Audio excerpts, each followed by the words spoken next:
Welcome to Lightening Ridge. This is where the rugged Australian outback meets the shimmering beauty of opal mines, and every corner is filled with surprises. This place is known for its quirks, and creativity thrives in the most unexpected ways. There are innumerable things to see in Lightening Ridge, but we've decided to stick to the classics, and we're about to visit an old underground opal mine.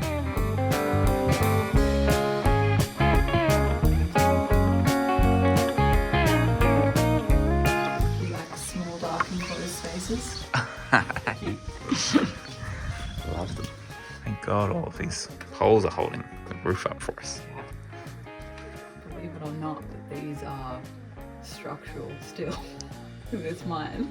It's a little bit scary. It's kind of freaky down here.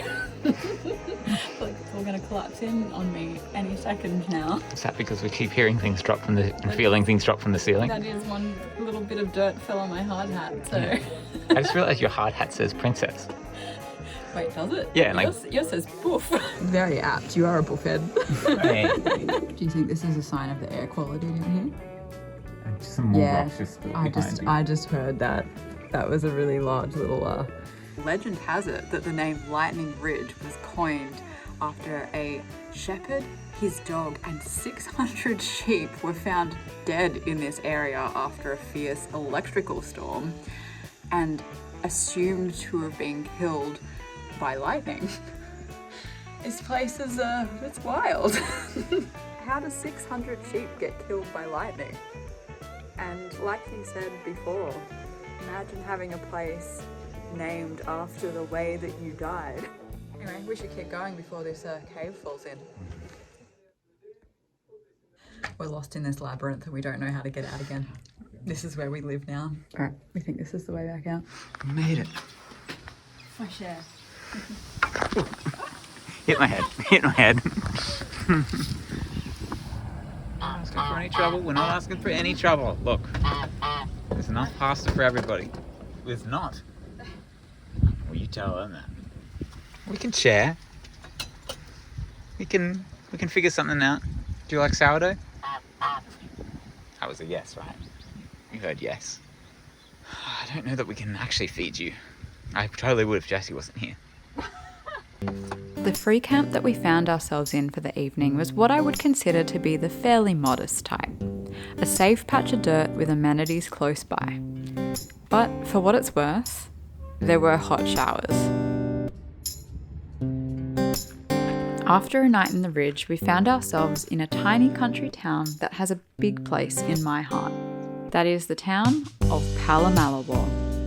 So what is behind me here is sadly closed down, but used to be my great-grandfather's store, the general store in the small town of Pallamallawa. A couple of surviving businesses in town. There's the Pally Cafe across the road, and we're on our way to the Pally pub for the afternoon.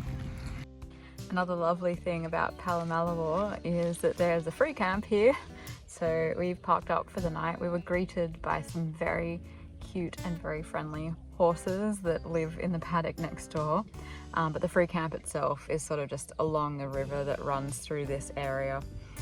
Gotten back from a nice, cool, refreshing drink at the local pub.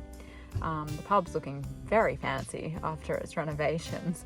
Pallamallawa, otherwise affectionately known as Pally, is home to, I think the population is approximately 400 people now, I saw on the 2021 census. So back in the day when my grandmother lived here, my great-grandfather Walter and great-grandmother Ida ran the general store.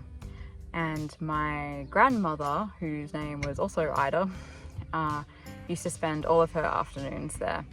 So it was really nice to have the opportunity to come back here during our travels and reconnect once again with that part of my family heritage and ancestry. I actually visited the area back when I was 15 years old. I came with my parents and my grandmother, and that was the first time that she'd been back to Pally since her childhood, essentially.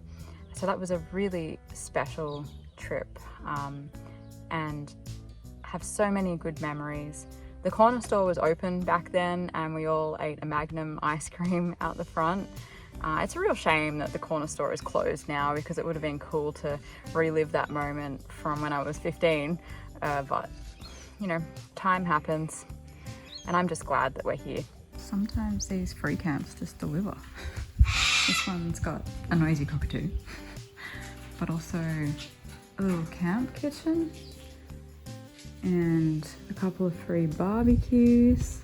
There's an outdoor fire stove and obviously the bathroom.